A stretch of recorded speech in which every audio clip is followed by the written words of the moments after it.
হাজার হাজার লাখ লাখ টাকা দিলেও এরকম কন্টেন্ট পাবি না। নিজের ব্যাপারে বড়াই করছি না, এটা স্টুডেন্টরা বলে। রিয়েল লাইফে তোরা যে রিলেশন পড়িস, এই যে একটা ছেলের সাথে মেয়ের সম্পর্ক, বাবার সাথে মায়ের সম্পর্ক, ভাই আর বোনের মধ্যে সম্পর্ক, এই সম্পর্কগুলো দিয়ে আমি ম্যাথামেটিক্সের রিলেশনটা বুঝাবো। পাগলের মতন শর্ট ট্রিক শেখাবো। তোরা একবার দেখে অঙ্ক দেখে তোরা কারেক্ট অপশনে টিক মেরে বেরিয়ে যাবি। 1 বছর ধরে বানিয়েছিলাম, সেটা চলে এসছে এবং সেই অ্যাপে এখন ছেড়ে এমসিকিউ পরীক্ষা হবে।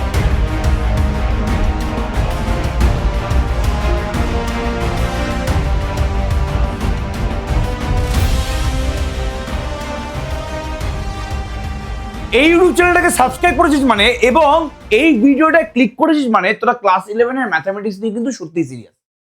ক্লাস 10 এর গণ্ডি তোরা সবেমাত্র পার করেছিস, মাধ্যমিক পরীক্ষা হয়তো প্রচুর ভালো হয়েছে তোদের, এবং তোরা ক্লাস 11 এর সায়েন্স নিয়ে পড়তে চাইছিস এবং ম্যাথ সাবজেক্টটার জন্যই মেন তোদের এই চ্যানেলে আসা। তো সবাইকে স্বাগত সবার আগে। এবং ক্লাস 11 এ কিভাবে ম্যাথামেটিক্স সাবজেক্টটা পড়া উচিত এবং কিভাবে ম্যাথামেটিক্স সাবজেক্টটা তোদের পরবর্তীকালে হেল্প করবে, এই জিনিসটাই কিন্তু আজকের ভিডিওতে বলবো। এবং আজকের ভিডিওতে কিন্তু সিলেবাসটা ডিসকাশন হালকা করে আমি করে দেবো। তো সবার আগে একটু বলে দিই যে কিভাবে আমাদের ক্লাস 11 এ ম্যাথ সাবজেক্টটা পড়া উচিত। ভাবি কিভাবে পড়া উচিত, কিভাবে পড়া উচিত, কিভাবে পড়া উচিত, বুঝতে পারছি না। একটা কাজ কর, যেভাবে আমি পড়াবো ক্লাস 11 এ ম্যাথামেটিক্সটা ফার্স্ট সেমিস্টার পর বা সেকেন্ড সেমিস্টার পর, ঠিক সেভাবেই পড়ি। এবার তোরা বলতেই পারিস যে আপনার কথা কেন শুনবো, আপনি কে, আপনাকে আমি চিনি না।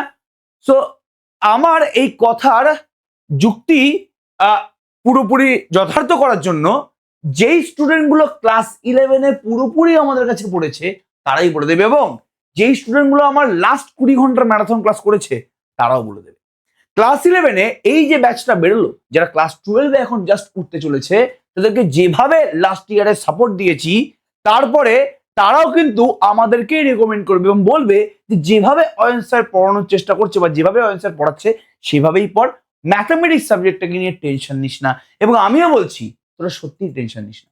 ফার্স্ট সেমিস্টার দেখতে দেখতে কেটে যাবে, মানছি যে ফার্স্ট সেমিস্টার পুরো এমসিকিউ, তোরা প্রথমবার এমসিকিউ পুরো একটা এমসিকিউ পেপারে পরীক্ষা দিবি, বাট চিন্তা করার দরকার নেই। আমি আছি, আমার ম্যাথামেটিক্যাল নলেজ আছে, আমার টিম আছে এবং আমার অ্যাপ আছে যে তোর এই এমসিকিউর ভীতিটাকে পুরোপুরি ভাবে দূর করে দেবে। চিন্তা করার দরকার নেই। তাহলে সবার আগে আমি যদি একটু ভালো করে ডিসকাস করার চেষ্টা করি, সবার আগে ম্যাথ সাবজেক্টটা মাথায় এটা নিয়ে চলতে হবে যে ক্লাস 10 এবং ক্লাস 11 এর মধ্যে কিন্তু শুধুমাত্র ম্যাথ না, যে কোনো সাবজেক্টের একটা বিস্তর ফারাক তুই পাবি। বাট ভয় পেলে চলবে না। বয়স যেভাবে বেড়েছে, ব্রেনের ক্যাপাসিটি যেভাবে বেড়েছে, সেভাবে সাবজেক্ট বা সিলেবাসটাও কিন্তু বেড়েছে এবং এটা অন্য রকমের হয়েছে। তাহলে অন্যরকম মানে কিন্তু খারাপ না, কোনো নতুন জিনিস মানে কিন্তু খারাপ না, সেটা ভালো হতে পারে। তাহলে ম্যাথ সাবজেক্টটা অন্য কোনো দিকে চোখ কান না দেখে চুপচাপ আমাদের ইউটিউব চ্যানেলটা ফলো কর এবং সেখানে তুই ক্লাস 11 এর ম্যাথামেটিক্সের ফ্লেভারটা কিন্তু খুব ভালো করে বুঝতে পারবি যে অ্যাকচুয়ালি ম্যাথামেটিক্সটা পড়তে হয় কিভাবে। ক্লাস 10 এর যেইখানে তোরা শেষ করেছিলি ট্রিগোনোমেট্রি, সেখান থেকেই আমরা ধরবো, চিন্তা করিস না। সেখান থেকেই ধরে সেই হাতই সেই একই পথের পাথেও করে আমরা তোদেরকে ব্রড মাইন্ডে ম্যাথটাকে ভাবানোর চেষ্টা করব। তাহলে সবার আগে ম্যাথ সাবজেক্টটা প্রথম কথা তোরা খুব ভালো করে জানি যে ম্যাথ মুখস্থ দিয়ে হয় না। মাধ্যমিকে ম্যাথ কমন অনেকে দিয়ে দেয়, বা ক্লাস 11 এ ম্যাথ কমন দেওয়া কিন্তু মানে এটা কারোর পক্ষে সম্ভব না। বারবার করে বলছি, 11 বলো 12 বলো, ম্যাথ কিন্তু কমন দেওয়া সবার পক্ষে সম্ভব না। তো কমনের পেছনে তো দৌড়াবেই না প্রথম কথা। তাহলে প্রথম যে ব্যাপারটা বলছি, একদম কনসেপচুয়াল ক্ল্যারিটি। কি বললাম? Conceptual clarity. তুমি যেই চ্যাপ্টারই করো না কেন, সেই চ্যাপ্টারে যতটা কম কোশ্চেন আসুক না কেন তাতে আমার যায় আসে না। সেই চ্যাপ্টারের কনসেপ্টটা, সেই চ্যাপ্টার কি বলার চেষ্টা করছে, কি তোকে ভাবানোর চেষ্টা করছে, সেই চ্যাপ্টার কেন এলো, কেই বা আনলো, এই সমস্ত কিছু নিয়ে কিন্তু আমরা পর্যালোচনা করব। একটা স্টুডেন্ট যদি একটা চ্যাপ্টার কেন এসছে, কে এনেছে, কি করতে এসছে চ্যাপ্টারটা, এবং এই চ্যাপ্টারটা ম্যাথামেটিক্সে কেন কাজে লাগছে, এইগুলো যদি ভালো করে বুঝে যায়, তাহলে ম্যাথামেটিক্স সাবজেক্টের প্রতি কিন্তু ইন্টারেস্টটা 10 গুণ বেড়ে যাবে। তাহলে এই জিনিসটা আমরাও করার চেষ্টা করবো। ইচ এন্ড এভরি চ্যাপ্টারের ব্রিফ হিস্ট্রি আমরা ডিসকাস করব, সেটা 5-10 মিনিট ধরে। দেন আমরা চ্যাপ্টারের মধ্যে ঢুকে একদম ধাপাধাপ অঙ্ক সলভ করবো। ঠিক আছে? তাহলে সবার আগে কনসেপচুয়াল ক্ল্যারিটি দরকার। এবং নেক্সট হচ্ছে আমাদের প্র্যাকটিস এবং প্র্যাকটিস। প্র্যাকটিসটা এমন লেভেলে করতে হবে যে আর কি বলবো, ম্যাথামেটিক্স এমন একটা সাবজেক্ট যেটা বাদবাকি সাবজেক্ট থেকে কেন এত আলাদা বা ডিফিকাল্ট বা মানে একটু সবাই ভয় পায়, তার কারণটা হচ্ছে বাদবাকি যে কোনো সাবজেক্ট হয় খুব প্র্যাকটিস করলে হয়ে যায়, অথবা খুব যদি কনসেপচুয়াল ক্ল্যারিটি বা যদি ভালো বুঝতে পারে তাহলে হয়ে যায়। যেরকম ফিজিক্স, ফিজিক্স যদি তুই খুব ভালো প্র্যাকটিস করিস, মানে তুই যদি খুব ভালো বুঝতে পারিস, প্র্যাকটিস যদি একটু কমও থাকে না বাবা, ফিজিক্স কিন্তু উতরে যায়, এটা আমি নিজে দেখেছি। বাট ম্যাথামেটিক্স তুই যত ভালো বুঝে নে না কেন, তুই যদি ভালো করে প্র্যাকটিস না করিস, কারোর ক্ষমতা নেই তোকে ম্যাথামেটিক্সে ভালো নম্বর পাওয়ানোর। তাহলে mathematics subject demands equal knowledge, equal understanding এবং ইকুয়াল প্র্যাকটিস। তুই যদি ভালো করে বুঝে যাস বা তুই যদি প্র্যাকটিস না করিস হবে না। তুই যদি বেশি প্র্যাকটিস করিস, তুই যদি কনসেপচুয়াল ক্রেডিট না থাকে, তুই অঙ্ক পরীক্ষার হলে নামাতে পারবি না। একটা ডিফারেন্ট অঙ্ক দিয়ে দেবে, তুই কেস খেয়ে বসে থাকবি। তাহলে এই কনসেপচুয়াল ক্রেডিট এবং প্র্যাকটিস দুটো নিয়ে কিন্তু আলটিমেটলি আমাদের পুরোপুরি ক্লাস 11 এর ম্যাথ, ক্লাস 11 এর ম্যাথ বলবো না, ক্লাস 11, 12 এই দুটো ইয়ারের ম্যাথ কিন্তু পুরোপুরি তৈরি হয়েছে। এবার চলে আসি যে ক্লাস 11 এর ম্যাথটা তোকে নিজের গোল অ্যাচিভ করতে কি করে সাহায্য করবে। দেখ, আমার যত ধারণা, এখানে বেশিরভাগ স্টুডেন্টের একটা হচ্ছে গোল ইঞ্জিনিয়ারিং এবং একটা হচ্ছে গোল ডাক্তারি, তাই তো, মানে নিট ক্লিয়ার করা। এবার দেখ, ইঞ্জিনিয়ারিং এ তো ম্যাথামেটিক্স আছে, তো যারা যারা ইঞ্জিনিয়ারিং দিয়ে ভাবছিস, ডব্লিউবিজেই দিয়ে ভাবছিস, বা যেই মেন্স যেই অ্যাডভান্স দিয়ে ভাবছিস, তাদের তো ম্যাথামেটিক্সটা ভালো করে করতে হবে। এই কনসেপচুয়াল ক্ল্যারিটি না থাকলে 3টে পরীক্ষাতে কিন্তু নীলবাট্টার সান্নাটা হয়ে যাবে, বারবার করে বলছি। এবার যারা নিট দিচ্ছিস, তাদের কি ম্যাথামেটিক্সটা ইম্পর্টেন্ট? তাদের কি ম্যাথামেটিক্সটা করা জরুরি? একদম 100% জরুরি। বিকজ নিটে ফিজিক্স বলে যে সাবজেক্টটা আছে, ফিজিক্সের নিউমেরিক্যাল করতে কিন্তু ম্যাথামেটিক্সের হেল্প লাগবেই লাগবে। এবং ক্লাস 11-এ যে ম্যাথামেটিক্সটা আছে, তারও হেল্প কিন্তু মারাত্মক লেভেলে লাগবে। ক্যালকুলাসের হেল্প কিন্তু ফিজিক্সের নিট কোশ্চেনে প্রচুর লাগে। তাই জন্য যে কোনো ফিজিক্স টিচার যখন পড়ানো শুরু করে, সে বেসিক ম্যাথামেটিক্সটা পড়িয়ে তারপর পড়ানো শুরু করে। যে কোনো ফিজিক্স টিচার আগে বেসিক ম্যাথামেটিক্স পড়াবে, যেটা ক্লাস 11 এবং 12 এর জন্য জরুরি, দেন কিন্তু সে পড়ানো শুরু করবে। তো বারবার করে বলছি, ম্যাথামেটিক্স সাবজেক্টটাকে হালকাভাবে নিস না। যারা যারা নিট পরীক্ষা দিবি, তাদের তো বেশি ভালো করে কনসিয়াসলি ম্যাথামেটিক্সটা করা উচিত। বিকজ যেহেতু তোদের ম্যাথামেটিক্স সাবজেক্টটা নেই তোদের পরীক্ষাতে, তুই কিন্তু এটাকে সব থেকে বেশি নেগলেক্ট করবি, আর সব থেকে বেশি নেগলেক্ট করলেই সব থেকে বেশি কেস খেয়ে যাবি। তাহলে কিভাবে ম্যাথামেটিক্স পড়া উচিত, কোন কোন চ্যাপ্টার পরপর পড়বো, সেগুলো তো আমি বলেই দেবো, চিন্তা করিস না। এবং কিভাবে পড়বো সেটা আমি যেভাবে পড়াবো ঠিক সেভাবে পড়বি। আমি প্রত্যেকদিন যা যা ক্লাস দেবো, যেই যেই ক্লাস দেবো, সেগুলো আগে থেকে করে নিবি। আমাদের অ্যাপটা ইনস্টল করে সেই অ্যাপের মধ্যে ঢুকে যাবি। আমাদের টেলিগ্রাম এবং হোয়াটসঅ্যাপ চ্যানেলে ঢুকে যাবি, সেখানে তোরা প্রপার ইনফরমেশন পেয়ে যাবি, তোদের কিচ্ছু লাগবে না। এবার আসি আমি সিলেবাস ডিসকাশন নিয়ে। দেখ, তোদের 3টে ইউনিট আছে, ঠিক আছে? তোদের এখানে 35 মার্কসের এক্সাম, পুরোপুরি 40 মার্কসের এক্সাম। তো এই 40 মার্কসের যে এক্সামটা আছে, সেই 40 মার্কসের এক্সামে তোদের 3টে ইউনিট আছে এবং পুরোপুরি এমসিকিউ এক্সাম, মানে 40 নম্বরের এক্সাম, 40টা কিন্তু এমসিকিউ আছে। এবার দেখবো যে ইউনিট 1-এ আমাদের কোন কোন চ্যাপ্টার আছে। এই চ্যাপ্টারের নাম তোরা আগে শুনেছিস কিনা? ইউনিট 2-তে কি কি চ্যাপ্টার আছে, ইউনিট 3-তে কি কি চ্যাপ্টার আছে। ইউনিট 1-এ যে ফার্স্ট চ্যাপ্টারটা আছে, তার নাম হচ্ছে সেটস। এবার এই সেট থিওরি বা সেট তত্ত্ব আগে হয়তো তোরা শুনে রাখতে পারিস, বাট আমি এই সেট থিওরিটা কিন্তু সম্পূর্ণ অন্যরকম ভাবে পড়াবো। আমি যদি ক্লাস 11-এ, আমি আগের তোরা যদি ভিডিও আমার দেখি, যেহেতু আমি ক্লাস 11টা পুরো সিলেবাস ইউটিউবে কমপ্লিট করেছি, তো এই যতগুলো চ্যাপ্টার আছে, সমস্ত চ্যাপ্টারের ভিডিও তোরা কিন্তু অলরেডি আমাদের প্লেলিস্টে গিয়ে পেয়ে যাবি, পুরো ক্লাস 11 পেয়ে যাবি। তো আগে আমি সেট থিওরি পড়েছিলাম আগের বছর, প্রথমে আমি সেট থিওরি দিয়ে শুরু করেছিলাম, এবং আমার সব থেকে বেশি ভিউর যে ভিডিওটা আছে, মানে যেই ভিডিওটা সব থেকে বেশি ভিউ হয়েছে, ওটা কিন্তু সেট থিওরির প্রথম লেকচারের ভিডিও। তো আমি আগের বছর যেভাবে সেট থিওরি পড়েছিলাম, এবার আমি পুরোপুরি ডিফারেন্ট ভাবে সেট থিওরি পড়াবো, আমার নিজের পছন্দ মতো সেট থিওরি পড়াবো, কিন্তু যেটাই পড়াবো পুরোপুরি রিয়েল লাইফের সাথে কানেকশন হয়ে যাবে। আমি ম্যাথামেটিক্সটাকে রিয়েল লাইফের সাথে কানেকশন করে পড়াবো, যাতে তোরা আশেপাশে তোদের ম্যাথামেটিক্সকে দেখতে পারিস, এবং আশেপাশে তোরা রোজদিন যা যা কাজকর্ম করিস, সেগুলো দিয়ে কিন্তু ম্যাথামেটিক্সটাকে পুরোপুরি সলভ করবো। তাহলে সেট থিওরি কিন্তু আমাদের আলটিমেটলি হয়ে যাবে, সমস্যা নেই। এরপরে একটা ভেরি ভেরি ইম্পর্টেন্ট চ্যাপ্টার হচ্ছে রিলেশন অ্যান্ড ফাংশন। রিলেশন ফাংশনটা কিন্তু সবাই খুব ভালো করে বুঝতে পারে না, কারণ এই যে ম্যাথামেটিক্স পার্টটা আছে, এই যে পার্টিকুলার চ্যাপ্টারটা আছে, এটা কিন্তু আমি যেহেতু গ্র্যাজুয়েশন লেভেলে পড়াই, তো আমি জানি এটা কিন্তু একটা পিওর ম্যাথামেটিক্সের পার্ট। এটাকে কিন্তু অনেকে বেশি ইগনোর করে বেরিয়ে যাবে, কিন্তু যারা ইগনোর করে বেরোবে, তারাই যেই মেন্স যেই অ্যাডভান্স ডব্লিউবিজি দিকে কেস খাবে। বিকজ এই চ্যাপ্টার থেকে কিন্তু বেশ ভালো রকমের কোশ্চেন আসে। তো রিলেশন ফাংশনটাকে একদম ইগনোর করা যাবে না, এটাকেও সম্পূর্ণ রিয়েল লাইফের যে সম্পর্কগুলো আছে, রিয়েল লাইফে তোরা যে রিলেশন পড়িস, এই যে একটা ছেলের সাথে মেয়ের সম্পর্ক, বাবার সাথে মায়ের সম্পর্ক, ভাই আর বোনের মধ্যে সম্পর্ক, এই সম্পর্কগুলো দিয়ে আমি ম্যাথামেটিক্সের রিলেশনটা বুঝাবো। এবং এই ফাংশন যে এক ধরনের রিলেশন, সেটা নিয়েও পুরোপুরি পর্যায়ে আলোচনা করবো, চিন্তা করার দরকার নেই। এরপরে আসছে তোরা যেটা পড়ে এসেছিস বাবু, ট্রিগোনোমেট্রি। আমি ভাবছি আমি এটা দিয়ে শুরু করবো, হয় আমি সেট থিওরি দিয়ে শুরু করতে পারি অথবা আমি ট্রিগোনোমেট্রি দিয়ে শুরু করতে পারি। কেন? যেহেতু তারা ট্রিগোনোমেট্রি অলরেডি আগে পড়ে এসেছিস, তাহলে এটা দিয়ে শুরু করে তোদের মানে কনফিডেন্সটা খুব বাড়বে আর কি। তো এই ট্রিগোনোমেট্রি ফাংশন এবং ট্রিগোনোমেট্রি আইডেন্টিটিস ইকুয়েশন, এই পুরোপুরি ট্রিগোনোমেট্রি যে পার্টটা আছে তোদের খুব ভালো লাগে, আমি খুব ভালো করে জানি। এবং ক্লাস 11-এ কিন্তু এটা আরো অনেক বেশি ইন্টারেস্টিং জায়গায় একটা পদার্পণ করেছে। তো আমি একটু মার্কস যদি বলে দিই, সেট থিওরি থেকে মার্কস আসবে তোমার হচ্ছে 4, মানে 4খানা কোশ্চেন আসবে 1 নম্বর করে। এবং রিলেশন ফাংশন থেকে কোশ্চেন আসবে যা, দেখ এই চ্যাপ্টার ইগনোর করে দিকে খেয়ে গেলি, 4 নম্বর গেল তোর।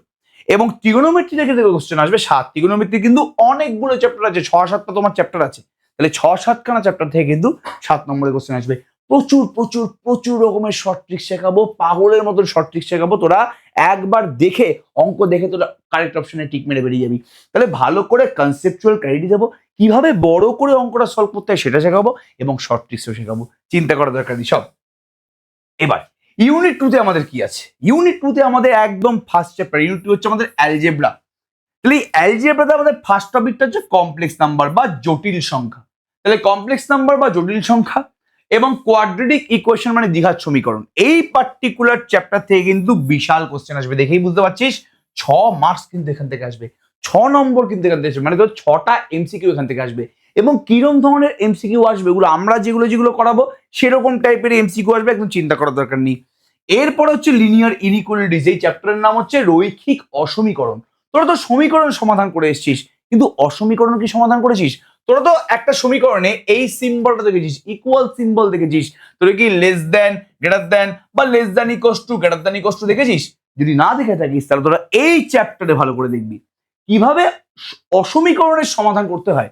সমীকরণ সমাধান তো সবাই জানে, কিভাবে অসমীকরণ সমাধান করতে হয় এবং অসমীকরণের সমাধান কিভাবে সমীকরণ সমাধানের সাথে রিলেটেড বা কানেক্টেড, ওটা নিয়ে কিন্তু পুরোপুরি ডিসকাস করবো এই চ্যাপ্টারে, ফাটিয়ে দেবো কিন্তু। ওকে, নেক্সট হচ্ছে ওরে বাপরে বাপ, পারমুটেশন এবং কম্বিনেশন, বিন্যাস সমবায়। এই চ্যাপ্টার না জানলে সেকেন্ড সেমিস্টারে প্রবাবিলিটি পুরো নীল বাট্টের সান্নাটা পুরোপুরি হ্যাঁ করে চেয়ে থাকবি প্রবাবিলিটিতে। পারমুটেশন কম্বিনেশন যে ভালো করে জানবে না তার প্রবাবিলিটি গেল, আর ক্লাস 11-এর প্রবাবিলিটি গেল মানে ক্লাস 12-এর প্রবাবিলিটি গেল। আমি বারবার করে বলছি, মানে বেশিরভাগ ছেলেপুলে এই মানে পারমুটেশন কম্বিনেশন চ্যাপ্টারটাকে ইগনোর করে, কারণ অনেকে ভালো করে বুঝতেই পারে না। এমন ভাবে বোঝাবো এই পারমুটেশন কম্বিনেশন, এমন ভাবে বোঝাবো, বা তোরা ওয়েট কেন করছিস, তোরা আমার আগের ভিডিওগুলো দেখ না, দেখতে কি সমস্যা? তোদের তো অলরেডি খাজানা দিয়ে রেখেছি, আমি দিয়ে রেখেছি ফার্স্ট সেমিস্টারে। তো খাজানা তো দেওয়া আছে, ওখানে দুর্দান্ত লেভেলের পড়ানো আছে, এই সেমিস্টারেও পড়াবো, লাইভ ক্লাস নেবো, রেকর্ডিং ক্লাস দেবো। তো চিন্তা কেন করছিস? তোরা দেখে আয় যে কিভাবে পড়িয়েছি আমি পারমুটেশন কম্বিনেশন, বারবার করে বলছি। এই অফার কিন্তু কোনো ইউটিউবে পাবি না যে ভাই আগের বছরই পড়িয়েছি, সব ভিডিও দেওয়া আছে, তোমরা এই বছরও ভিডিওগুলো দেখো, কোনো ইউটিউব চ্যানেলে তোরা পাবি না এটা, যে আগের বছর যা যা আমি করিয়েছি সব রেখে দিয়েছি। যে চাইবে আমার এই বছরের ক্লাস করতে পারে বা আমার আগের বছরের ক্লাস করতে পারে, কোনো আমার সমস্যা নেই, কোনো আমার এখানে বাধা দেওয়ার বিষয় নয়।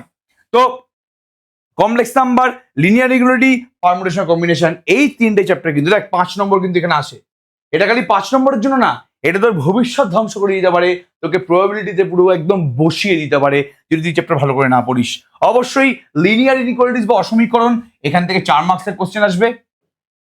নেক্সট, ওরে বাপরে বাপ, এই পার্টিকুলার টপিকটা ক্যালকুলাস, কলনবিদ্যা, যদি কেউ না করেছে তার ফার্স্ট সেমিস্টার তো গেল, সেকেন্ড সেমিস্টারে কলনবিদ্যা নেই তো কোনো সমস্যা নেই, ক্লাস 12-এ প্রতি পদে পদে তোকে ঠোকর খেতে হবে। যদি এই কলনবিদ্যা বা ক্যালকুলাস তুই না জানিস, তুই প্রতি পদে পদে ঠোকর খাবি, তোকে আমিও বাঁচাতে পারবো না, বারবার করে বলছি। ওকে, হয়তো তোকে আমি ক্লাস 12-এ গেলে আবার ভালো করে ক্যালকুলাস শিখিয়ে দেবো, তুই হয়তো বেঁচে গেলি, বাট এখন থেকে শিখে রাখতে ক্ষতি কি? তোর তো এখান থেকে 10 নম্বর আসছে রে বাবা। 10 নম্বর যেহেতু আসছে, লিমিট এবং ডেরিভেটিভ, সীমা এই চ্যাপ্টারটা আছে, এতটাই ইম্পর্টেন্ট চ্যাপ্টার। আমি কি বলবো, আমার আগের বছরই লিমিটের উপরে লেকচারগুলো দেওয়া আছে, তার উপর দেখ খুবই রিয়েল লাইফের সাথে কানেকশন। একটা ছেলে তার গার্লফ্রেন্ডের কাছে যেতে চাইছে, একটা ছেলে তার গার্লফ্রেন্ডের কাছে ছুটে ছুটে যেতে চাইছে, বাট আমি তাকে এমন একটা কন্ডিশন দিয়েছি সে গার্লফ্রেন্ডের কাছে পৌঁছাতেই পারছে না। ধরবো করছি কিন্তু ধরতে পারছি না, এই সিচুয়েশন তৈরি হয়ে গেছে। এবং এই কনসেপ্টটাকেই আমি ম্যাথামেটিক্সের লিমিট মানে সীমার সাথে কানেক্ট করেছিলাম। এবং এই ভিডিওটা লেকচার 1 যেটা আছে লিমিটের, ভাই তোরা ভালো করে দেখে নে, আমার মনে হচ্ছে খুব ভালো লাগবে। এবং ডেরিভেটিভ বারবার করে সমাকলন মানে খুবই ইম্পর্টেন্ট। ডেরিভেটিভ কি জিনিস, খায় না মাথায় আমাকে, এর সাথে রিয়েল লাইফের সম্পর্ক কি, সমস্ত কিছু নিয়ে কিন্তু কথাবার্তা বলবো। খালি তোরা সাথে থাক এই সেমিস্টারটা আমাদের। যেভাবে আগের সেমিস্টারে এই মোটামুটি 25,000 স্টুডেন্টের তড়িপার করেছি, সেভাবে এই সেমিস্টারও তোদের হাত ছাড়বো না। এই সেমিস্টারে আরো আরো আরো আগুন লাগাবো, কারণ আমাদের নতুন অ্যাপ কিন্তু চলে এসছে। আমরা যে অ্যাপটা লাস্ট 1 বছর ধরে বানিয়েছিলাম সেটা চলে এসছে, এবং সেই অ্যাপে এখন ঝেড়ে এমসিকিউ পরীক্ষা হবে। তোরা একটু আমাদের সাথে থাক, সমস্ত কিছু আমাদের সাথে কর, পরপর আমাদের যেই প্রসেস আমরা ফলো করছি সেই প্রসেসে তোরা এগো। যেইভাবে পড়তে বলছি সেভাবে এগো, যেভাবে পরীক্ষা দিতে বলছি সেভাবে পরীক্ষা দে। তোদের আর ম্যাথামেটিক্সের জন্য কোনো জায়গায় যেতে হবে না। বারবার করে বলছি, ম্যাথামেটিক্স সাবজেক্টের জন্য তোকে আর কোনো জায়গায় যেতে হবে না, বারবার করে বললাম। ওকে, যাই হোক, এবার আমরা চলে আসছি যে আমাদের ইউটিউব চ্যানেলটা হালকা করে দেখিয়ে দিই। যারা এই চ্যানেলটাকে দেখছিস তারা জানিস, ঠিক আছে? ওকে, এই চ্যানেল থেকে দেখছিস তারা জানিস, সুতরাং আলাদা করে দেখানোর দরকার নেই। ছোট্ট করে একবার দেখিয়ে দিই আমি একটু চ্যানেলটা, ঠিক আছে? এখানে কিসে ক্লাস আছে? রোববার, বৃহস্পতিবার, শনিবার, সোমবার, বুধবার, এই দিনগুলোতেই ক্লাস হবে। এটা ক্লাস 11 এর টাইমিং দিয়েছিলাম। এখান থেকে হয়তো একটা বা দুটো ক্লাস ক্লাস 12 কে দেবো, বাদ বাকি যে 3টে ক্লাস সেটা কিন্তু তোদের জন্য পুরোপুরি ডেডিকেটেড। বাদ বাকি যে 3খানা ক্লাস সেটা পুরোপুরি তোদের জন্য লিখে দিলাম।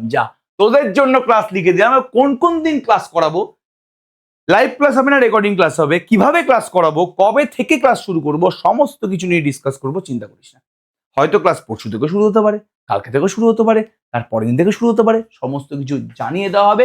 আবার ভিডিও আসবে, সমস্ত কিছু জানিয়ে দেওয়া হবে। জাস্ট আজকে আমরা সিলেবাস ডিসকাশন এবং কিভাবে আমি পড়াবো সেটা নিয়ে পুরোপুরি একটা ভিডিও বানালাম।